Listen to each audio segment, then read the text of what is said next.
All right, for our bonus segment, private school enrollment in Tennessee continues to grow with more than 163,000 students now attending private schools across the state. A new report presented to the State Board of Education shows private school enrollment grew by about 17,000 students this school year, which is a 12% increase.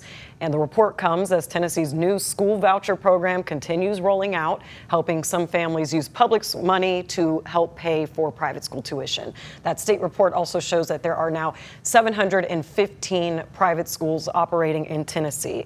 Now, when we look closer at the numbers, the private school vouchers grew from 20,000 initially to up to 35,000, and every single one of them were reserved. And we are seeing that the largest portion fell into this priority 3 group, and that's priorities out of 5 categories, but priority 3 had an income cap at $178,400 for a family of 4. About 10,000 students fell in that priority 3.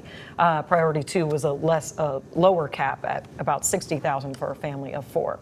So Tawan, you are a former school board member. One, what do you think of these private school vouchers, the demand for it, and what does that mean long term for maybe public school systems? Unfortunately, I think that they are taking from children. Well, let me start over. Number one, Tennessee, it ranks 51st in its public school spending. 51st. Out of all those states, we're at the bottom. Mississippi used to be, but we're at the bottom. So the pie that we're giving for public education is already small. And then we have so many students that need that. And now we're giving vouchers, and most of the vouchers are going to children of wealthy means. And that's just shameful. And I don't know what we're doing with education here. We're taking boards away from communities, and we've proven with the Achievement School District, they had less gains than our schools had. So I don't know what the game plan is other than to take from the needy and give to the greedy. I don't know what the game plan is. It's not about education of children in our public school system. But I'm disappointed in Tennessee. You should be embarrassed that we are 51st in public spending of education with all the needs that we have. And the private schools are now asking to be exempt from the test that the public schools have to take to judge their performance. But you're going to use public money and we not get any measures of accountability? I think all of it's embarrassing. That's a valid point. Scott, I want to ask you, they also, this is also called the Freedom Education Act, and it's kind of coined as this idea that you should have the freedom to put your kid wherever you want. So your thoughts on these school vouchers, the demand we're seeing, and if families should have that freedom? Well, I think that the demand is a result of the frustration of parents with a school system, not just in Memphis, but all across the state, that is failing. I mean, when we only have 25% of our children reading on grade level, that's dismal. And another point, when you talk about the testing, if we're losing 35,000 students to private schools, our test scores are actually going to go down because those students, I'm perceived that those students are going to be some of our better students. And then we'll see a dip in our test scores because of that. I mean, it happens in, when I was on the school board, Shelby County Schools, they would always give the grades an overall. We had some schools that excelled. White Station was, a highly scored school, but we have other schools that, just failed dismally. Their scores were in the tank. But the average, even though we were still low, but if you take out 35,000 students to private schools, our scores are going to suffer from it. Absolutely. When you see the tiers, Otis, of, the priority 1 went to students who were already in the scholarship program, but priority 2, priority 3, that 3 one is the one that has the biggest chunk with the income limit there, cap at $178,000 for a family of 4. What does that say to you about higher income families getting more access to these vouchers? Well, it tells me that they are saying, thank you, Lord, that I don't have to pay this money myself, even though I could pay it, $178,000 a year. It's a gift for them. And I just think that you should not be using public dollars for that. I mean, yes, everybody has a right to to education, but to say that somebody that's making $178,000 should be able to get taxpayer money to send their kids to private schools, I have a problem with that. And I think Tawan mentioned this. There's a lack of accountability here.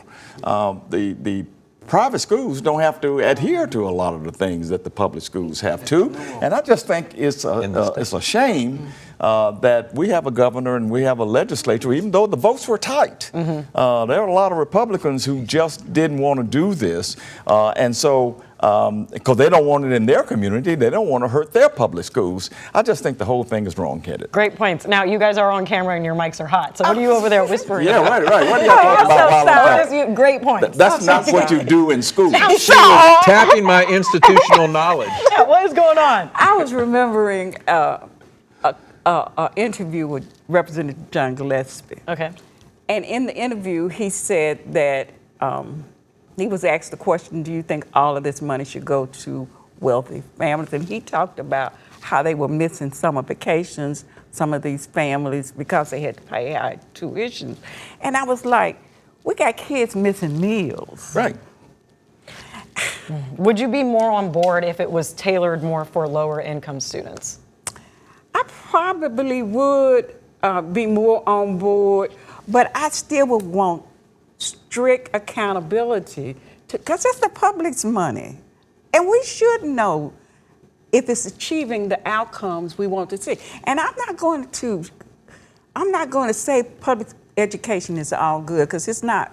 But I do understand that it takes more than a building and teachers for successful education. And we have a lot of work to do with parenting. We have a lot of work to do with supportive organizations who could support families with homework hotlines and tutoring and assessments and things like that, and mental health. And when we know we have this community that is so needy, I don't think, and we have so few funds, I don't think we have time for the greedy, because we've got to find a way to bring resources to the needy. And last point on this, so we do know that there's still this MSCS state intervention legislation out there. Governor Bill Lee hasn't signed off on it yet, but it did pass in the legislature. So, you know, when the state is trying to control MSCS, let's take it locally, even though the private school vouchers are statewide, when you have the public school system potentially up under state control, what will that then do with these public school vouchers? Will people be more inclined to keep their kids in MSCS if they feel more comfortable that the state has their hand in it? Or will these private school vouchers continue to increase? I don't know, but when I asked Scott about the name, he didn't know the name, and I was trying to prod him for the name, and then it came to me like a light bulb. I wanted to. Got you. I think, you know, the number of vouchers that they're offering, that demand will be filled. I mean, there are people who are just frustrated with the school system, and they're trying to look out for the best interest of their children, which any parent should do.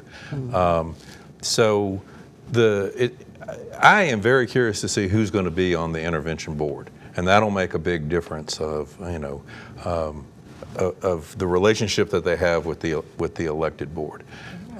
Yeah. I bet you all of us are public school graduates. High school, public school, for high school. Yeah. I did go to a private school until 8th grade. Yeah. For high school. White Station, go Spartans. I'm public all the way South in side. Mississippi. First integrated class was my senior year. And I will say my parents were really big with early education in the private school system, but as soon as we got to high school, and I'm from Tallahassee, so nobody really is going to know what schools I went Now to. see, But when I came up, I'm so old that we didn't have Head Start. I didn't even have kindergarten in public schools. Public schools, when I started, was first 1 through 12. But you remember those So books? I didn't get any Head Start. But you got books Yeah. at home, and people read to you. Even if when you went to get your shots, you remember those little books that you would get from the dentist's office and fill it out and find the words. Yeah, we've got to stimulate our kids in more ways than just school. Well, and that's the point here. There are a lot of issues around this, especially in Memphis and Shelby County, that go well beyond just the education in the classroom. That's right. We have issues with families here. Dysfunctional families, struggling families. There's not a lot of books in the home. There's poverty everywhere. There's crime around in the community. And they just are not having a mindset about the education part of this, and nobody wants to address that.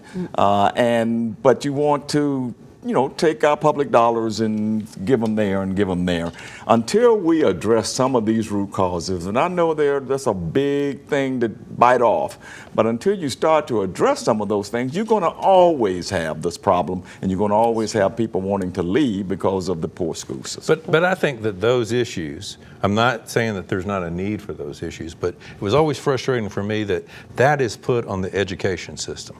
I think the education system should be charged with educating the children.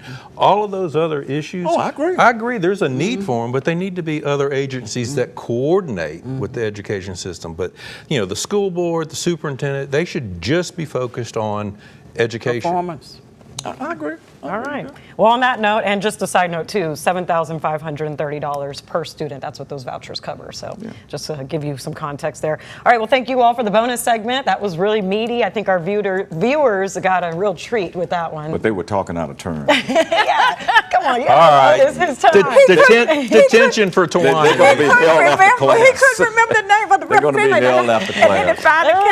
Okay. Thank you all so much. And thank you for watching. Be sure to watch ABC24 and 24 Plus for everything ABC24 this week.